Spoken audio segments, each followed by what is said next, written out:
Donc bonjour à vous, à tous les auditeurs. Bonjour Monsieur Baumler qui nous rejoint aujourd'hui. Bonjour Jeff, J'espère que ça va bien du côté de Paris.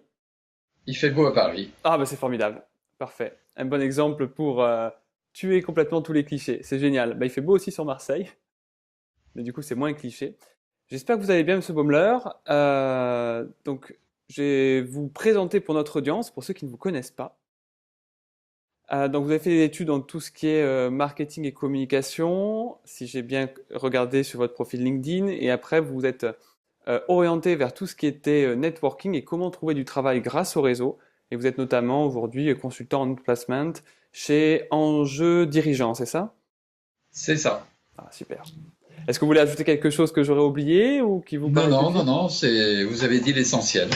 Bon, et l'auteur également de plusieurs livres que vous pouvez voir, donc Booster sa carrière grâce au réseau en haut à gauche, trouver un nouveau poste grâce au réseau, c'est ça?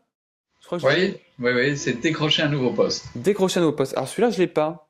Il est récent ou? Non, il date de 2012. D'accord, ok. Ah ben je me renseignerai alors du coup. Non, mais il doit être épuisé, il a un tel succès, il doit être Ah voilà. certainement épuisé. Ah voilà. Faut Il a été passer aux versions. énormément vendu aux États-Unis et en Chine. C'est parfait ça. Et il faut passer à la version électronique du coup pour contenter Oui, la demande. certainement. Super. Alors du coup, je vous propose de commencer l'interview. Alors j'ai préparé quelques petites questions pour être studieux cette fois-ci. Euh, Déjà, Monsieur Baumler, pourquoi utiliser le réseau professionnel pour trouver du travail, par exemple? Parce qu'en fait, les statistiques le montrent, pour un cadre confirmé, c'est entre 50% et 100% de chances pour lui de trouver un nouveau job. Mhm. Donc, c'est quelque part le premier vecteur à utiliser pour maximiser ses chances de trouver le bon poste. Ok. Quand vous dites cadre confirmé, Monsieur Baumler, c'est quelle tranche d'âge, quel type de poste, de secteur? Confirmé, c'est à partir de 5 ans d'expérience et c'est donc toutes les tranches d'âge à partir de, on va dire, 27-30 ans jusqu'à 70 ans. C'est génial. Super. Et du coup, est-ce que ça veut dire que le réseau concerne tout le monde? Oui, le réseau concerne tout le monde, quelles que soient les études, quelle que soit la qualification, quel que soit le secteur. Tout le monde est concerné par le réseau. Et le réseau, c'est tout le temps et toute la vie. Que ce soit d'ailleurs pour trouver un job ou pour progresser dans sa carrière professionnelle ou même pour trouver des clients si on est consultant. D'accord, c'est super intéressant. Ça, je me prends quelques notes pour éventuellement une autre interview qu'on pourrait faire. Super. Et alors, comment on s'y prend concrètement? C'est quoi les étapes à suivre pour trouver un travail en utilisant le réseau professionnel? Alors, l'utilisation du réseau, pour bien comprendre, consiste à se rendre visible et lisible dans un écosystème qui est déterminé par le projet, par son projet Mhm. et par ses cibles. Donc, si je cherche un poste de directeur marketing dans le secteur des cosmétiques, il faut que, grâce à ma démarche réseau, je me rende visible et lisible dans ce secteur des cosmétiques auprès des décideurs, c'est-à-dire des gens qui sont en capacité de m'engager pour un poste qui me convient. D'accord. Donc, si je comprends bien, on va aller lister les entreprises dans lesquelles on aimerait travailler. Voilà. On va identifier au sein de ces entreprises nos futurs patrons, boss potentiels, N+1, N+2. N plus 1, N plus 2, et on va faire en sorte de les rencontrer. On va les rencontrer en activant le réseau. Ça veut dire quoi? Ça veut dire que je vais partir des gens que je connais Mhm. et je vais faire en sorte que ces gens que je connaisse m'orientent vers d'autres personnes qui sont soit des décideurs, soit des connecteurs qui elles-mêmes vont soit m'engager, soit me connecter aux décideurs. Donc dans le réseau, je vais me connecter, je vais rencontrer d'abord mon réseau primaire, c'est-à-dire les gens que je connais, mais qui sont légitimes pour m'orienter vers les cibles que j'ai identifiées. Je vais aussi rencontrer des informateurs, c'est-à-dire des gens qui ne sont pas des décideurs, mais qui vont me donner de l'information par rapport au secteur qui m'intéresse. Je vais rencontrer aussi des connecteurs, évidemment, des gens qui vont me permettre de rebondir de contact en contact. Je vais rencontrer aussi des veilleurs, c'est-à-dire des gens qui vont accepter de me rencontrer et qui vont avoir une sorte de fonction de veille par rapport au marché, peut-être me mettre sur les bonnes opportunités. Et in fine, à la fin, évidemment, l'objectif est de rencontrer des décideurs capables de décider de me recruter. Ok, donc une question, M. Baumler, par rapport à cette démarche-là. Donc il y a différents types de profils de personnes qu'on peut rencontrer, si je comprends bien. Et du coup, quand on va aller voir ces personnes-là, qui d'abord sont notre cercle proche pour après être mis en relation avec des personnes qu'on ne connaît pas, euh, avec quel message on va vers ces personnes de notre cercle proche? Est-ce qu'on leur dit qu'on va aller bosser pour telle entreprise ou est-ce qu'on prend un autre prétexte? Alors, on est très clair dans le message sur le fait qu'on est en transition de carrière, en recherche d'emploi, en repositionnement professionnel. Donc là, le message est très clair, mais on va leur faire une demande qu'ils puissent accepter. La demande qu'ils puissent accepter, c'est de leur demander soit des conseils, soit de l'information, soit leur vision par rapport à un secteur, soit leurs conseils par rapport à un ciblage, etc. Et ce qui est très important, c'est de jamais leur demander de job. Demander un job à quelqu'un, c'est le plus sûr moyen d'arrêter la démarche réseau, puisque cette personne, évidemment, va prendre peur en disant oh là là, mais j'ai pas de job dans ma société ou je peux pas lui donner un job, donc je ne préfère pas le recevoir. Donc je ne demande jamais un job, je demande toujours ce que la personne peut me donner. D'accord, c'est super intéressant. Comme ça, on met pas de pression sur notre interlocuteur, déjà. Exactement. Et nous, on va lui demander une information qui peut nous rapprocher de l'entreprise cible. Donc, ça peut être, typiquement, si on va rentrer chez L'Oréal, à la fin de l'entretien, demander est-ce que tu connaîtrais quelqu'un ou est-ce que vous connaissez quelqu'un qui travaille chez L'Oréal sur ce type de poste et qui pourrait me renseigner davantage, par exemple. Exactement. Donc c'est très important à la fin d'un entretien réseau de demander des contacts dans d'autres sociétés. Parce qu'il s'avère que lorsque je passe un entretien réseau avec quelqu'un de L'Oréal, si je lui demande d'autres contacts chez L'Oréal, souvent il ne va pas me les donner. Hmm. Alors que si je lui demande des contacts dans des entreprises concurrentes où il peut connaître des gens, là il va beaucoup plus facilement me les donner. D'accord, donc ça revient à anticiper avant de rencontrer qui que ce soit en entretien réseau, de savoir qu'est-ce qu'on attend de cet entretien, avec quoi on veut ressortir, quoi, quelque part. Exactement. L'entretien réseau et la démarche réseau demandent beaucoup de préparation. Donc chaque entretien doit être préparé soigneusement. Super. Et alors, ben justement, comment on prépare un entretien? Donc, on a éventuellement l'objectif au sortir de l'entretien. Qu'est-ce qu'il faut faire d'autre, du coup? Alors, un entretien, ça se prépare déjà en se renseignant sur à la fois la personne que l'on va rencontrer et sur la société dans laquelle il travaille. Ensuite, lorsque vous crantez un entretien réseau avec quelqu'un, l'entretien réseau, c'est toujours en face à face. On évite, dans la mesure du possible, de faire des entretiens réseau au téléphone, Mhm. car le réseau se fonde sur la confiance. Or, dans un pays comme la France, qui est un pays éminemment soupçonneux, la confiance ne se crée que par la rencontre C'est tellement physique ça. avec la personne. Donc, je passe un coup de fil ou j'envoie un message mail et derrière, je passe un coup de fil parce que si j'envoie un message mail en demandant un entretien réseau, très souvent la personne ne va pas répondre. Donc, il faut bien que j'envoie d'abord mon email et ensuite j'appelle la personne pour justement décrocher l'entretien réseau. Une fois que j'ai décroché l'entretien réseau, le conseil que je donne, c'est me mettre en relation sur LinkedIn avec la personne. Ça, normalement, elle va accepter. Si tout va bien, j'aurai accès à ses contacts, puisqu'elle n'aura pas fermé ses contacts sur LinkedIn. Et donc, je vais prendre du temps pour aller regarder qui elle connaît dans quelle société. Ça veut dire qu'à la fin de l'entretien réseau, je serai beaucoup plus pointu pour lui demander des contacts, puisque j'ai repéré qu'elle connaissait des gens chez Clarins, chez Chanel, chez Guerlain, etc., etc. Et ça c'est grâce à LinkedIn que je peux trouver ça. Ensuite, ma préparation d'entretien réseau, c'est je vais adapter mon discours, ma présentation, la façon dont je vais me présenter rapidement à la personne en face de moi. Et je vais lui demander des choses qu'elle aura de la facilité à me donner, voire même du plaisir à me donner. Ah, c'est-à-dire. C'est une vraie préparation. L'erreur en matière de réseau, ce serait de faire toujours le même type d'entretien réseau avec toutes les personnes du réseau. C'est-à-dire de faire l'entretien de base en demandant par exemple qu'est-ce qu'elle pense de mon projet professionnel. Pour certaines personnes, peut-être que cette demande est légitime et pertinente, pour d'autres, elle n'est pas du tout pertinente. Donc à chaque entretien réseau, je prépare spécifiquement cet entretien pour être le plus pointu possible. D'accord. Donc, ça revient quelque part à se renseigner sur la personne, sur l'entreprise, voir qu'est-ce que cette personne peut nous apporter et surtout comment rendre l'entretien encore plus agréable en trouvant des sujets qu'elle prendra plaisir à partager. Exactement, je vois que vous avez particulièrement bien résumé mon propos. Et alors, je vais ajouter quelque chose là-dessus. Il faut bien comprendre que, et faut pas être, on n'est pas dans le monde des bisounours. Ah, ça j'aime bien ça. Euh, c'est une expression qu'on emploie souvent, mais celle-là, je l'aime bien. Alors, ça veut dire quoi? Ça veut dire que quand vous contactez quelqu'un que vous ne connaissez pas, de la part de quelqu'un que vous connaissez, soyons clairs. Au départ, cette personne que vous ne connaissez pas et à qui vous demandez un rendez-vous, vous l'emmerdez. Parce qu'elle ne vous connaît pas, il faut qu'elle vous casse dans son agenda et en plus vous lui demandez un rendez-vous physique, c'est-à-dire en face à face. Donc au départ, ne vous attendez pas à être forcément très très bien accueilli. Sauf que si tout va bien, elle est forcée de vous recevoir pour deux raisons.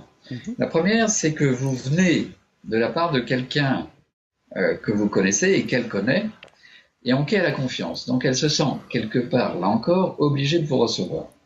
Et deuxième raison, vous venez avec une demande à laquelle elle peut répondre. Donc, même si ça l'embête un peu, elle va vous dégager un créneau dans son agenda et elle va vous recevoir. Ça, c'est la mauvaise nouvelle. La bonne nouvelle, c'est qu'une fois que vous êtes en face de cette personne, après l'échauffement social, après vous êtes présenté d'une façon très brève, très brève, Ouais. vous allez discuter avec la personne et surtout vous allez lui demander son avis, sa vision d'un marché, d'un métier. Et là, elle va y prendre du plaisir. Elle va y prendre du plaisir pour plusieurs raisons. Un, parce que elle vous trouve plutôt sympathique et vous êtes droit dans votre botte, vous savez ce que vous voulez et vous tenez la route d'un point de vue professionnel. Et deux, elle va se faire plaisir parce que elle va d'abord rendre service. Elle va être en position de vous rendre service. Et ça, c'est très agréable. Et puis, c'est une façon aussi pour elle de se valoriser, de parler de son métier, de parler de son entreprise, de son secteur, etc. Donc, elle va passer un très bon moment avec vous. Et à la fin de cet entretien, elle sera passée, on va dire, d'une attitude un peu froide, voire tiède avec vous, à une attitude plutôt chaude. Et ça veut dire que c'est à la fin de l'entretien, si l'entretien s'est bien passé, que vous êtes en mesure de lui demander des contacts et elle sera normalement contente, évidemment, de vous donner ses contacts. Ah, c'est génial. Donc, si je résume, Monsieur Baumler, il y a le côté, donc, être professionnel, droit dans ses bottes, être clair dans sa démarche sur ce qu'on attend, et aussi s'intéresser à l'autre personne sincèrement pour qu'elle parle de ce qui l'anime quelque part et faire sortir ça. Exactement. Ouais, et je me rappelle, justement à l'époque, j'avais suivi les conseils de votre livre Trouver le bon job grâce au réseau pour interviewer. C'était le directeur en charge de la stratégie du cabinet de l'agence de communication Mars at Works à Marseille. Et c'est pareil, il m'avait partagé sa vision de c'était quoi le futur des agences de communication dans les années à venir. Et voilà, moi j'avais trouvé ça génial en plus parce que la passion, ça se propage. Et au final, oui, pareil, à la fin, il m'avait donné des super contacts. J'ai eu 3 contacts, donc ouais, franchement, Alors, ça me parle. ça c'est très important, vous l'avez très bien résumé là encore. Donc, cette personne, elle a passé un bon moment avec vous, elle s'y attendait pas, donc ça a été une bonne surprise, et elle y a pris du plaisir, et en plus, elle s'est sentie utile parce qu'elle vous aide. Et elle a ensuite envie que ça marche. Donc, ce qui va être très important ensuite, c'est ce qu'on appelle le follow-up, le suivi. Donc, premier réflexe, le lendemain de l'entretien, pas 2 jours après, pas une semaine après, le lendemain, vous envoyez un mail de remerciement. Dans le mail, vous remerciez la personne pour l'entretien qu'elle vous a accordé et vous notez bien dans ce mail les personnes que vous allez contacter de sa part. Comme ça peut d'ailleurs la pousser à prévenir ces personnes. D'accord. Ensuite, vous avez 4 à 5 jours pour contacter ces personnes. Donc, pas de reco au frigo.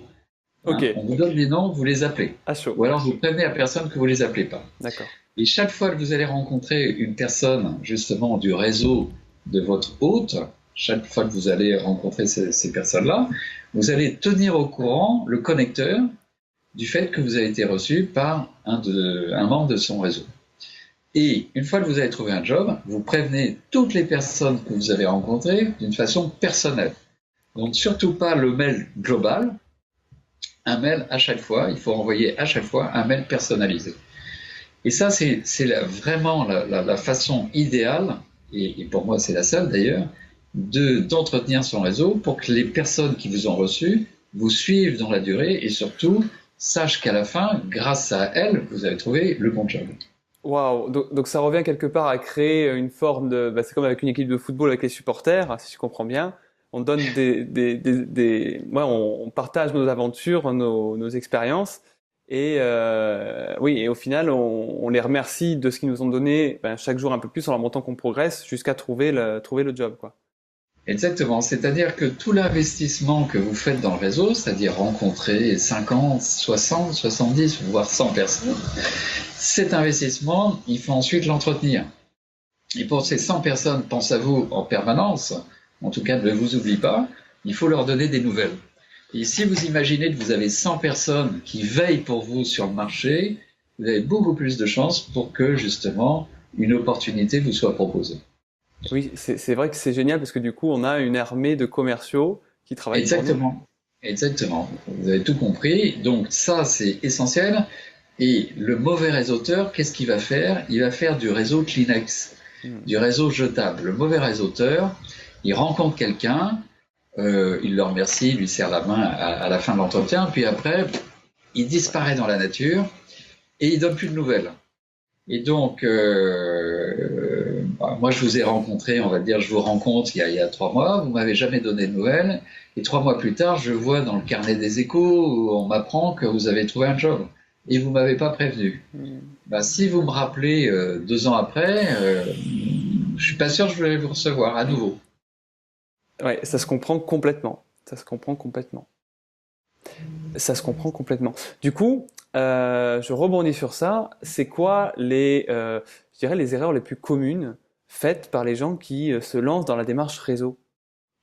Alors là, sur les erreurs les plus communes, les boulettes, j'appelle ça Ouais, les boulettes, et les bullshitos, alors là, c'est une liste à la Prévert, c'est-à-dire que déjà la personne qui n'a pas de projet, hein, mhm, donc elle ne sait pas ce qu'elle veut, elle ne sait pas trop ce qu'elle cherche. Bon, déjà à ce niveau-là, il ne faut pas faire de réseau.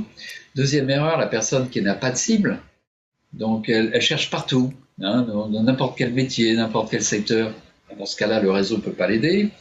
La personne qui se présente en 40 minutes, au lieu de se présenter en 2 minutes maximum, donc qui ne sait pas faire un pitch. La personne qui, justement, ne sait pas faire le suivi, ne fait pas ce qu'on appelle le follow-up. Vous avez aussi la personne qui est arrogante dans un entretien réseau. ça Donc, arrive? ah oui, tout à fait. Des gens qui vivent mal leur recherche d'emploi peuvent euh, considérer que le réseau doit les aider absolument et n'ont pas cette intelligence relationnelle et émotionnelle qui est importante dans la démarche réseau. Les gens qui veulent aller trop vite, donc ils font du réseau, mais ce qu'ils veulent, c'est un job tout de suite. Donc c'est le syndrome de l'heure d'arrivée. Hein, D'accord. je vais à Marseille, il faut absolument que j'arrive à 18h ce soir, donc je vais foncer sur la route et je vais tuer plein de grands-mères et je vais provoquer plein d'accidents. Voilà, donc il y a plein de façons d'être mauvais dans le réseau. Donc ce qui est très important, c'est de comprendre que le réseau, c'est un art qui est bien fait si on maîtrise bien les techniques. Mais Hmm. pour bien faire du réseau, ça s'apprend pas en 2 minutes. C'est vraiment beaucoup de techniques, beaucoup de pratiques et une forme d'intelligence émotionnelle qu'il faut continuer à travailler. La bonne nouvelle, c'est que l'intelligence émotionnelle, contrairement à l'intelligence pure, ça peut progresser, enfin on peut l'améliorer. D'accord. Donc c'est une très bonne nouvelle quelque part. C'est-à-dire, C'est une très bonne nouvelle c'est-à-dire que tout le que monde je partage avec vous avec plaisir. c'est top, parce que ça veut dire que du coup, tout le monde peut devenir un meilleur réseauteur quelque part. Exactement. Alors après, vous aurez toujours 10% de la population qui aura du mal à faire du réseau. Ça, c'est les statistiques qu'on a pu constater depuis quelques années. D'accord. Il s'avère que c'est 10% de la population, pour plein de raisons, ces gens-là ont vraiment des difficultés à réseauter. C'est pas grave, elles vont utiliser d'autres vecteurs de recherche d'emploi, elles vont mettre le réseau de côté, ça marche pas pour elles, mais ça veut dire que 90% de la population est habilitée et surtout a des capacités à bien réseauter. C'est super. Mais du coup, moi, dans tout ce que je retiens, alors juste, je l'ai pas dit tout à l'heure, mais je valide complètement le fait de regarder les relations en commun sur LinkedIn pour préparer les demandes de contact. Ça, c'est pour induire, c'est top. Mais du coup, est-ce que ça prend pas du temps de faire tout ça? Alors, vous touchez un point clé du réseau. Le problème, le grand problème du réseau, c'est que c'est chronophage. Le réseau, c'est un travail à temps complet. Alors, c'est à la fois une bonne et une mauvaise nouvelle. C'est une bonne nouvelle pour les gens qui sont hors poste, Hmm. parce que ça va leur donner un avantage concurrentiel par rapport à des gens en poste qui, eux, cherchent un job aussi. D'habitude, les gens en poste, ils ont un avantage par rapport aux gens hors poste, c'est qu'ils ont un poste, donc c'est plus facile par rapport à un recruteur de dire, écoutez, je cherche un job, mais je suis pas un mort de faim puisque je suis en poste. Alors, il faut bien qu'il y ait une contrepartie pour les gens hors poste. Donc, cette contrepartie, c'est que eux, au moins, ont du temps pour faire du réseau. D'accord. Ok, ouais, j'aime beaucoup. C'est vrai comme ça, tout le monde quelque part a des avantages, peu importe sa position. Exactement. Mais à chacun de les utiliser. Ouais, ouais, ouais. Donc on utilise au mieux les cartes qu'on a en main, quoi, quelque part. Tout à fait. Super.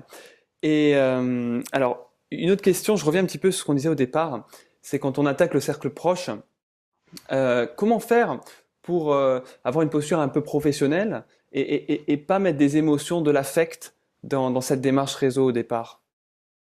Alors, par rapport à votre question, déjà, le cercle proche, si je prends la définition de ce qu'on appelle les liens forts, c'est-à-dire les gens qui sont vraiment proches de moi, il faut savoir que dans le réseau, ils vont être assez peu utiles et pas très efficaces. Donc, il y a un chercheur américain qui s'appelle Mark Granovetter, qui est très connu dans le monde du réseautage, qui a édicté une loi qui s'appelle la force des liens faibles. Le réseau est beaucoup plus efficace avec les liens faibles. Les liens faibles, qui sont-ils? Ce sont d'abord les gens que vous connaissez un peu et qui vous connaissent un peu, plutôt des gens dans le domaine professionnel. Donc, par exemple, des gens avec qui vous avez travaillé il y a 5 ans, il y a 10 ans ou il y a 2 ans. C'est pas des amis, c'est pas des proches, mais ils vous connaissent et ils sont prêts à vous recevoir si vous les appelez. Et D'accord. puis, la deuxième catégorie de liens faibles, c'est les gens que vous ne connaissez pas, mais que vous allez rencontrer grâce à une relation commune. Et ces gens-là seront sans doute, et certainement d'ailleurs, les plus efficaces par rapport à votre recherche d'emploi. Donc surtout, ne passez pas trop de temps sur vos liens forts, qui vont pas être efficaces, qui vont pas être très utiles, et capitalisez toute votre énergie sur les liens faibles. D'accord. Ok, donc ça revient à dire, dans les gens que je connais, je vais viser ceux avec qui j'étais en relation professionnelle principalement et que je connais peu, quelque part. Donc ça, c'est mon cercle de liens fort, entre guillemets, et ça va me permettre au plus vite d'être mis en relation avec des gens que je ne connais pas du tout. Donc les liens forts, entre guillemets, et qui Ouais, vont... alors c'est des liens faibles. En fait, Ah, j'appelle ça des liens faibles. Les liens forts, d'accord. c'est mes amis proches et ma famille Ah proche. oui, pardon, j'ai inversé. Donc, Ouais. du coup, quelqu'un que je connais dans le milieu professionnel, mais que je n'ai pas forcément côtoyé, c'est un lien faible ou un lien fort? Ça reste un lien fort quand même? Non, non, c'est un lien faible. Le Ça lien reste un lien faible, fort, c'est ok. vraiment les amis proches et la famille. D'accord, donc ça La on famille proche. évite. On Ça, évite au maximum. on peut les voir, mais ils vont pas être utiles. Donc, il faut D'accord, surtout pas miser trop sur ces liens forts. d'accord. Par définition, déjà, ils sont peu nombreux. Et très souvent, ils sont pas du tout dans notre domaine. Ouais, ok. Il y en a un qui est médecin, l'autre est dentiste, le troisième, il est proctologue. Donc, c'est pas des gens qui vont nous aider. Ok, donc faut quelque part dépasser la peur d'aller voir des gens qu'on n'a pas vus depuis longtemps, Exactement. mais qui peuvent nous renseigner parce qu'ils sont dans le domaine, dans le secteur, dans le poste, etc., quoi. Et il faut surtout pas avoir peur de les contacter, même si on les a pas vus depuis 15 ou 20 ans, parce que l'expérience montre qu'ils vont bien nous recevoir, ils sont plutôt contents de nous revoir. Ah, c'est cool. Donc c'est encore une croyance brisée, c'est une idée Encore reçue. une. Exactement. C'est génial. Et du coup, une fois qu'on est en poste, est-ce que comment on intègre? Est-ce qu'on continue sa démarche réseau? Est-ce qu'on la fait différemment? Est-ce qu'on l'arrête? Comment ça se passe? Alors il faut surtout pas l'arrêter parce qu'on a toujours besoin du réseau. Une fois qu'on est en poste, l'important déjà c'est de redéfinir un objectif. Est-ce que mon objectif est de partir en expatriation? Est-ce qu'il est de rééquilibrer ma vie personnelle avec ma vie professionnelle? Est-ce qu'il est de changer de métier au sein de l'entreprise dans laquelle j'exerce? Est-ce qu'il est de monter dans la hiérarchie? Chacun son objectif. Une fois que j'ai déterminé mon objectif, c'est dire je vais utiliser le réseau, qu'il soit interne à l'entreprise, voire même externe, Mhm. pour atteindre mon objectif. Donc je vais continuer à rencontrer des gens, à leur faire part de mes objectifs et de voir comment eux peuvent m'aider et comment moi je peux les aider, sachant que eux-mêmes normalement, si ils font bien leur job, ont des objectifs. Le réseau en fait, c'est l'entraide. Le réseau, on est sur des valeurs d'entraide, de solidarité, on se rend service mutuellement. C'est des valeurs très positives en fait, le réseau. C'est pas du tout le piston, la magouille, je ne sais quoi. On va être gagnant-gagnant. Moi, je vais t'aider à atteindre tes objectifs et toi, en échange, tu m'aides. Et puis, si tu m'aides un peu plus que je t'aide, ben, c'est pas grave. L'important, simplement, c'est d'être dans cette posture, d'être prêt à aider les autres. Et plus j'aide les autres, plus normalement les autres vont m'aider. Wow, c'est une très très belle philosophie. Et donc, oui, en gros, ça revient, on a chacun des objectifs. Donc, il faut quelque part avoir un objectif qui soit défini. Et après, voilà, on va demander quel est l'objectif des autres personnes. Nous, on va les aider à atteindre les leurs et eux vont nous aider à atteindre les nôtres quelque part. Exactement. Wow, c'est puissant. Alors, j'avais noté aussi quelques petites questions de points euh, qui m'avaient. Donc, il y avait les croyances limitantes, ça on en a parlé un petit peu. La posture adoptée, on avait vu une posture professionnelle qui sait où on va, donc ça c'est parfait. Euh, c'est quoi les plus un petit peu des réseauteurs, les réseauteurs qui ont naturellement du talent, c'est quoi les petits plus qui les distinguent des autres? Bon, déjà, j'appelle ça les super réseauteurs ou les super collecteurs. Ce Ouais. sont des gens qui d'abord aiment les gens Mhm. et qui aiment rendre service.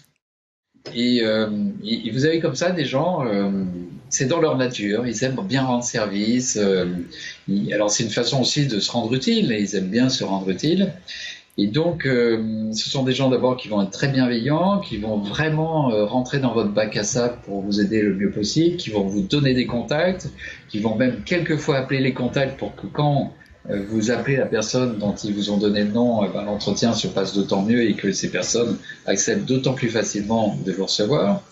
Ce sont aussi des gens qui ont un peu de comment dire, quelques astuces. Alors, je vous prends une astuce, c'est quand vous voulez faire du réseau efficace, non seulement il faut bien tenir au courant des personnes qui vous ont reçu de ce qui se passe derrière, c'est-à-dire des contacts qu'ils vous ont donnés, mais aussi du fait que vous avez retrouvé un job. Mais vous pouvez aussi, et ça c'est une astuce de très bons réseauteurs, leur faire des cadeaux. Euh, Oh, Prenons un exemple. Vous avez accepté de me recevoir au mois de décembre. Vous m'avez donné 2 contacts. Donc, vous m'avez reçu le 15 décembre. Le 16 décembre, je vous remercie. Le 7 janvier, je vous envoie un message pour vous dire que le premier contact que vous m'avez donné a accepté de me recevoir et que l'entretien s'est super bien passé. Donc, vous êtes plutôt content. Le 26 janvier, même chose. Deuxième contact, je vous envoie un mail en disant le deuxième contact, lui aussi m'a reçu, ça s'est super bien passé, merci beaucoup, c'était génial. Et je vais trouver un job que le 1er juin. Donc je vais vous redonner normalement une très bonne nouvelle le 1er juin en disant, grâce à vous et à d'autres, mais surtout grâce à vous, j'ai trouvé un job. Entre-temps, c'est-à-dire fin janvier et le 1er juin, qu'est-ce que je peux faire? Alors déjà, je peux vous donner des nouvelles. Donc, voilà où j'en suis, je continue d'avancer, etc., etc.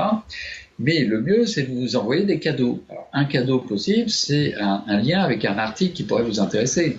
Je sais que vous êtes passionné par l'intelligence artificielle. J'ai trouvé un super article dans la Harvard Business Review. Je vous envoie un lien. Je suis abonné à un site de résumé de bouquins de management. Là encore, je trouve un nouveau bouquin qui vient de sortir, qui est résumé en 8 pages sur les défis de l'intelligence artificielle.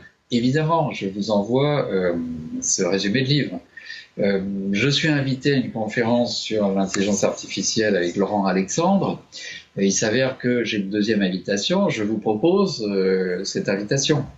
Donc, plus je pense à vous, plus vous allez penser à moi. Et plus je vais devenir dans votre cœur, dans votre tête, le chouchou.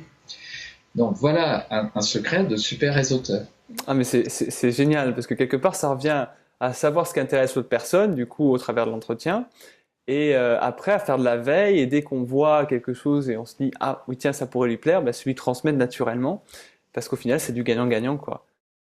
Oui, alors je vais vous raconter une histoire qui m'était arrivée il y a alors c'est un peu loin, mais c'était en 2004. En 2004, donc, je suis consultant en outplacement dans un cabinet et je reçois comme ça une personne qui voulait rentrer dans l'outplacement, alors qui connaissait déjà le métier et je fais le job, c'est-à-dire que je la reçois, je lui donne des conseils, je lui donne des contacts et elle me remercie et elle me tient au courant. Et à cette personne, je lui explique que je suis en train d'écrire un livre justement sur le réseau en recherche d'emploi. Euh, on est en 2004. Et cette personne m'envoie, un mois après, une enveloppe Kraft. Et j'ouvre cette enveloppe et je trouve dedans, photocopié, le seul bouquin qui avait été écrit 10 ans avant sur la recherche Waouh. d'emploi par le réseau. Ce bouquin, je l'avais cherché partout. Il s'avère que j'avais dû certainement en parler à cette personne, puisqu'elle a eu ce réflexe. Ah Et ce ouais. jour-là, elle m'a fait un cadeau absolument inestimable. Parce que je voulais absolument lire ce livre pour non seulement m'en inspirer, mais voir ce que ce livre pouvait m'apporter. Et voilà, cette personne a pensé à moi, et je peux vous dire qu'après, cette jeune femme, c'était une jeune femme, est devenue ma chouchoute. Et 6 mois après, elle rentrait dans le cabinet où j'étais. Waouh. Voilà une histoire de réseau, comme quoi on rend service à quelqu'un, mais cette personne est capable derrière de nous rendre un beaucoup plus gros service que ce qu'on lui a rendu. Et D'accord. ben après, on a envie de lui rendre un encore plus gros service. Donc une sorte d'engagement mutuel qui est très sympathique, et on est encore dans des valeurs d'échange, de solidarité, d'entraide. Donc tout ça est très positif. Ouais, c'est super, super belle histoire. En plus, c'est quelque part, il y a deux choses que moi je note là. Il y a le côté de pas se sentir obligé de rendre l'appareil tout de suite. Exactement. Donc une notion de temporalité et bah, cet engagement vertueux qui dit ben on s'aide mutuellement et de plus en plus si on en a la possibilité et ça crée vraiment de très très belles synergies. Oh, Alors je vais vous raconter ah une oui, autre histoire super. de la personne qui a rien compris dans le réseau, Ah, le mauvais contre-exemple. réseauteur. Un contre-exemple. Donc, je suis dans un autre cabinet de placement et une de mes associées me dit, tiens, est-ce que tu peux recevoir Jean-Jacques? Jean-Jacques, c'est quelqu'un que j'accompagne et dans le réseau, il a vraiment du mal. Hmm. Toi qui es le pape du réseau, est-ce que tu peux lui consacrer 1 heure? Donc, je reçois Jean-Jacques pendant 1 heure. On revient sur les fondamentaux du réseau. Je lui fais un exposé absolument brillantissime sur comment il faut faire du réseau, tout ce que ça peut lui apporter, etc. Et à la fin de l'heure que l'on a partagé ensemble, je dis, bon alors Jean-Jacques, voilà, on vient de finir 1 heure d'échange ensemble. Qu'est-ce que cette heure t'a apporté? Qu'est-ce que tous mes conseils, où vraiment là j'ai mouillé la chemise, qu'est-ce que tout ça t'a apporté? Et Jean-Jacques m'a fait cette réponse qui est encore chère à mon cœur et à mon esprit. Il m'a dit non, bah, ça m'a rien apporté, ça va me servir à rien. Donc voilà quelqu'un qui a absolument rien compris dans la démarche réseau. Et c'est bizarre, à la fin de cet entretien d'1 heure, une fois qu'il m'a fait cette confession finale, j'avais eu un peu moins envie de l'aider. Comme de par hasard, comme c'est bizarre. Hein, Hein? c'est Ah, bizarre, c'est hein? très très Bizarre la bizarre. vie. Ah ouais, c'est comme ça. Ah ouais. Non mais c'est fou, mais c'est ouais ouais non non ça fait écho en moi cette histoire parce que hier après-midi je déjeunais pareil avec une personne qui est secrétaire générale de l'IMED donc qui s'appelle Loïc Bonardel et qui envoie des VIE à l'étranger. Ouais. Et grosso modo, il me racontait que des fois, il tombait sur des candidats qui, ben alors lui, il faisait venir un expert du réseau local, donc c'est région marseillaise, il faisait venir un expert de la vente, des techniques de vente et de prospection, machin, et que certains jeunes, ben, ils écoutaient ça, et donc ils recevaient toutes les stratégies, à la fin ils disaient, ouais c'est intéressant, mais je vais pas faire comme ça, je vais faire comme ci, comme ça. Et que bizarrement, après 3 mois, ben, ils avaient toujours pas trouvé décroché de job, quoi. Et voilà, et c'est impressionnant. Alors, je sais pas qu'est-ce qui pousse ces personnes-là à agir comme ça, mais je trouve ça vraiment dommage, quoi, de passer à côté, ben, de tant de choses, quoi. Mais c'est peut-être ce que vous disiez au départ, Monsieur Baumler, que c'est peut-être une façon de chercher qui ne leur correspond pas, tout simplement. Oui, et puis la bonne nouvelle, c'est que Jean-Jacques, ça a pris du temps, mais à la fin, il a quand même trouvé un job. Donc l'histoire finit Fini bien. bien, quoi. Il finit bien et il est toujours en job. C'était 6 ans ou 7 ans après. D'accord. Voilà, il y avait d'autres qualités par ailleurs et en tout cas, l'histoire a bien fini. Bon, c'est déjà une belle chose. Super. Alors, est-ce que j'avais d'autres questions? Qu'est-ce que je me suis noté?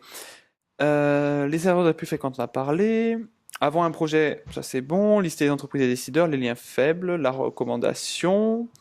Euh, Ah oui, tiens, comment on s'entraîne? Est-ce qu'il y a un moyen de s'entraîner pour pas aller dans l'arène tout de suite, Monsieur Baumler? Alors, la première chose, c'est de s'entraîner, vous avez raison. Donc, non seulement de préparer, mais de s'entraîner. Et s'entraîner, il faut trouver un sparring partner. Donc, ça peut être une autre personne qui est en recherche d'emploi, ça peut être un coach, ça peut être un DRH ou un ami qui accepte de vous servir de sparring partner. Donc, l'important, c'est de simuler des entretiens.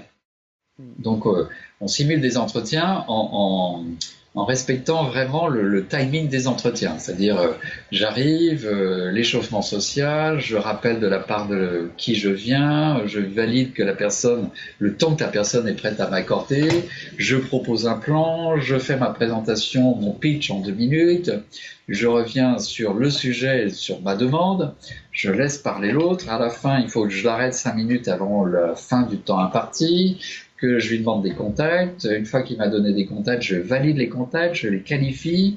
Est-ce que je peux les appeler de votre part? Est-ce que si je les appelle de votre part, ils auront le temps de me recevoir? Est-ce que je peux vous demander leurs coordonnées, etc., etc., toute la validation.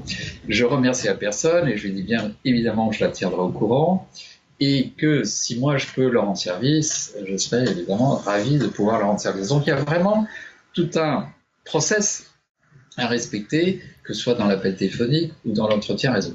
Et ça, pour vraiment le maîtriser, il faut s'entraîner. Et ensuite, la deuxième règle, c'est de commencer les entretiens réseau avec des personnes à faible enjeu. C'est-à-dire, ce ne sont pas des décideurs, ce sont des gens plutôt de mon réseau proche, enfin, mon réseau primaire, en tout cas, ce qu'on appelle le réseau primaire.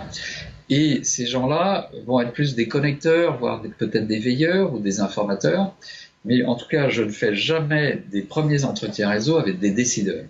Parce que comme je ne vais pas être forcément très bon, il va falloir que je monte en puissance petit à petit. Je réserve ces premiers entretiens à des gens à faible enjeu. D'accord. Donc grosso modo, il y a 3 étapes si je résume. La première, c'est on se forme à tout ce qui est, c'est quoi les règles, la posture, etc., comment ça marche le réseau. La deuxième, c'est du coup, on s'entraîne avec des proches ou des gens qu'on connaît pour simuler. Et ensuite, on commence avec des entreprises à faible enjeu. Donc là, on est vraiment dans une démarche réseau où on est lâché, mais quelque part, on prend moins de risques. Alors, des personnes à faible enjeu, pas des entreprises à faible enjeu. Ah oui, des pardon. personnes. Pardon. Autant pour moi. Des personnes à faible enjeu. Autant pour Alors, moi. ce qui est très important aussi dans le réseau, c'est de respecter les règles de politesse. Alors, dans le cabinet enjeu dirigeant où j'exerce aujourd'hui, j'ai créé, et je crois que c'est le seul atelier qui existe en France là-dessus, qui s'appelle les règles de savoir-vivre et de savoir-être en réseau. Parce que, en fait, on se rend compte que les règles de politesse, les gens ont tendance à les oublier. Et il y a beaucoup de règles de politesse qu'il faut maîtriser. Entre autres, alors moi je déconseille de faire des entretiens réseau au restaurant, mais il peut s'avérer que la personne vous dise allons déjeuner ensemble, etc. Il faut savoir qu'au restaurant il y a des règles de politesse que souvent les gens ne connaissent pas. Alors, c'est-à-dire déjà là où on met sa serviette, si je dois me lever, quand je quitte la table, lorsque j'arrive à table, qu'est-ce que je fais de ma serviette? Et maintenant que je connais les règles, parce que je n'étais pas sûr forcément de les connaître avant, j'observe que les gens ne les connaissent pas forcément. Alors ça, c'est anecdotique, les règles. Dans le réseau, ce qui est très important, on l'a vu, c'est de remercier, c'est une règle de base, c'est de tenir au courant, c'est d'arriver à l'heure aussi. Ça paraît basique d'arriver à l'heure, et je vais vous expliquer en quoi c'est important. Si vous arrivez évidemment en retard, c'est une erreur. Quelqu'un qui vous attend à 10h, vous arrivez à 10h15, vous produisez une mauvaise impression parce que vous arrivez trop tard. Mais il y a une deuxième chose qu'il faut savoir, c'est que quand votre rendez-vous est à 10h, il est hors de question d'arriver à 9h15 ou à 9h30. Parce que là, vous paraissez, d'abord, c'est de l'impolitesse, vous arrivez trop tôt, ou alors, non seulement vous paraissez impoli, mais en plus, vous pouvez apparaître comme quelqu'un de mort de faim, ou qui a tellement la trouille de rater son entretien qu'il arrive une demi-heure avant. Donc ça, c'est une règle de politesse, et on arrive à l'heure, mais arriver à l'heure, c'est ni trop tard, ni trop tôt. Et des règles de politesse, après, on peut en trouver plein, mais ce qui est très important, voilà, c'est de les maîtriser et de les connaître. Simplement pour produire une bonne première impression dans un entretien réseau avec quelqu'un qu'on ne connaît pas.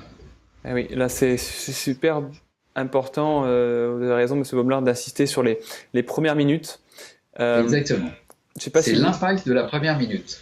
Ouais. Mais l'impact de la première minute, elle est dans l'entretien réseau Ouais.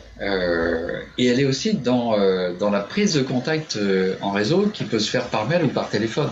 Hmm. Donc si je vous appelle au téléphone, on ne se connaît pas pour prendre un entretien, pour prendre un rendez-vous dans l'objectif d'un entretien réseau, j'ai intérêt à être bon au téléphone. Et Hmm. ça encore, ça se prépare, on fait des simulations d'entretien téléphonique, et plus je simule des entretiens téléphoniques, meilleur je suis. Si vous devez prendre par exemple 5 rendez-vous réseau dans la semaine, le conseil que je vous donne moi, c'est de grouper ces appels sur une matinée par exemple. On a 5 à 10 appels à passer. Et surtout, c'est de commencer par les appels les plus faciles pour terminer par les plus difficiles. Donc au fil des appels, on va se roder. Comme c'est des appels faciles, normalement, il devrait bien se passer. On va être de plus en plus à l'aise et on va pouvoir aborder les appels difficiles dans les meilleures conditions possibles. Donc ça, c'est une astuce de réseauteur pour justement optimiser là encore sa performance, sachant que lorsque je passe 10 appels téléphoniques ou lorsque je sollicite 10 entretiens réseau, il faut s'attendre à ce que au moins une personne sur 10 refuse de me recevoir. C'est pas grave, ça fait partie des statistiques. Il faut pas insulter la personne ou en tout cas lui planter plein de petites aiguilles dans sa figurine. C'est la vie, on est reçu 8 à 9 fois sur 10. Et puis les autres, c'est pas grave, on ne sera pas reçu, ce sera remplacé évidemment par d'autres opportunités. Super. Bah, merci beaucoup, Monsieur Baumler, pour votre temps, votre éclairage, votre sourire aussi, parce que moi j'ai pris beaucoup de plaisir à faire cette interview. Bah, moi aussi, c'était très sympa parce que vous avez très bien encapsulé ou reformulé ce que je disais. J'ai vu que vous avez tout de suite percuté sur plein de choses, donc bravo. Bravo à Merci. vous. Merci. C'est ce que j'adore faire, donc moi je suis, euh, je suis aux anges. Très bien. Nickel. Bah, écoutez, merci beaucoup. Merci à tous ceux qui nous ont écoutés jusqu'ici. Et puis, ben, Monsieur Baumler, qui sait, peut-être à très bientôt, hein, vu qu'on reste en contact. Tout à fait. À bientôt et bon réseau à tous. Merci. Au revoir. Merci, au revoir.